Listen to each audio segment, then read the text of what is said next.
எல்லாருக்குமே ஹாய். இன்னைக்கு Ferrero Rocher ஃப்ளேவரோட பார்ட் 1 கேக் வீடியோ தான் பார்க்க போறோம். அதுக்கு ஃபர்ஸ்ட் கடகடன்னு கடைக்கு போய் ஃபெரோ ரோச்சர் வாங்கிட்டு வந்தாச்சு. 1 கேஜி கேக்கு எதுக்கு இவ்ளோ ஃபெரோ ரோச்சர்னு நீங்க யோசிக்கலாம். பட் அடுத்தடுத்த ஆர்டர்ஸ்க்கு நமக்கு வேணும்ல, அதுக்காக தான். ஃபர்ஸ்ட் பேப்பர் ரிமூவ் பண்ணி சாக்லேட் எல்லாத்தையும் வெளியில எடுத்து வச்சு கட் பண்ணி வச்சாச்சு. நெக்ஸ்ட் நம்ம ஃபில்லிங்ஸ் கொடுக்க ஸ்டார்ட் பண்ண போறோம். அதுக்கு ஃபர்ஸ்ட் க்ரீம்லாம் ஆல்ரெடி ரெடி பண்ணி வச்சுட்டேன்.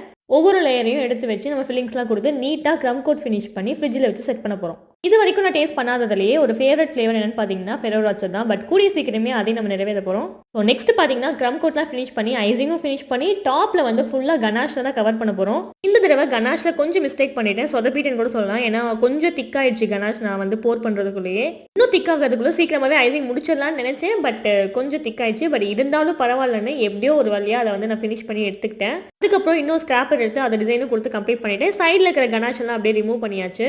சைடில் வந்து நம்ம டிசைன் கொடுத்துட்டோம். ஸோ டாப்லேயே கொஞ்சம் எம்டியாக இருக்குல்ல, ஸோ அதை வந்து நம்ம டிசைன் கொடுத்து ஃபில் பண்ணிடலாம்னு சொல்லிட்டு ஸ்வில் பேட்டர்ன் தான் கொடுக்க போகிறேன் பேலட் நைஃபில். இதோட ரிமைனிங் பார்ட்டை நெக்ஸ்ட் வீடியோவில் பார்க்கலாம். மறக்காம சேனல் சப்ஸ்கிரைப் பண்ணிக்கோங்க. அப்படி இந்த வீடியோ அப்படின்னு சொல்லி கமெண்ட் பண்ணுங்க. பாய்.